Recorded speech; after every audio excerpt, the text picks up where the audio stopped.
আজকের দিনটা ছিল আমাদের জীবনে ভীষণ স্পেশাল তার কারণ আমার ছেলের জিমন্যাস্টিক লাইফে প্রথম কম্পিটিশন, এটা প্রথম তার মাঠে নামা। তাই আমরা কিন্তু প্রচণ্ড নার্ভাস ছিলাম, তার সাথে প্রচণ্ড এক্সাইটেডও ছিলাম। সকাল সকাল মামাবাড়ি থেকে বেরিয়ে আমরা চলে আসলাম গড়িয়া স্টেশন, দেন ওখান থেকে একটা লোকাল ট্রেন করে চলে আসলাম আমরা শিয়ালদায় নেমে আমরা চলে গেছিলাম নর্থ শিয়ালদা, কারণ সেখান থেকেই ছিল সিআইটি গ্রাউন্ডের বাস। আর সেই বাসে চেপেই কিন্তু পুরো কলকাতা শহরটা দেখতে দেখতে কিন্তু আমরা পৌঁছে গেছিলাম সিআইটি গ্রাউন্ড।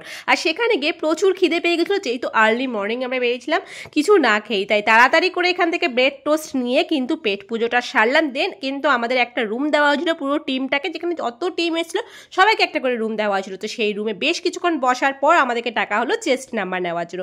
চেস্ট নাম্বার তার সাথে ব্রেকফাস্ট সমস্ত কিছু দেওয়ার পর ফ্ল্যাগ হোস্টিং হয়ে শুরু হলো আমাদের এক এক করে গেম।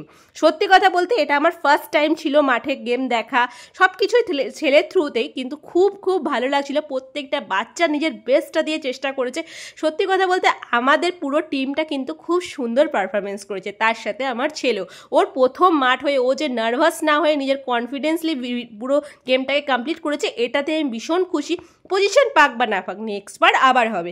যাই হোক, তার সাথেও কিন্তু আমি বেশি খুশি, বিকজ আমাদের টিম কিন্তু 5টা প্রাইজ ওখান থেকে জিতে নিয়েছে। গেম শেষ হওয়ার আগে আমাকে বেরিয়ে আসতে হয়েছিল মাঠ থেকে, বিকজ আমার ট্রেন কিন্তু রিজার্ভেশন করা ছিল হাওড়া থেকে। তাই আমি আর দেরি না করে এখন চলে এসেছি হাওড়া, এবার যাবো বাড়ি। তাই তোমরা চ্যানেলকে সাবস্ক্রাইব করো তাড়াতাড়ি। দেখা হচ্ছে নেক্সট আর্টসে।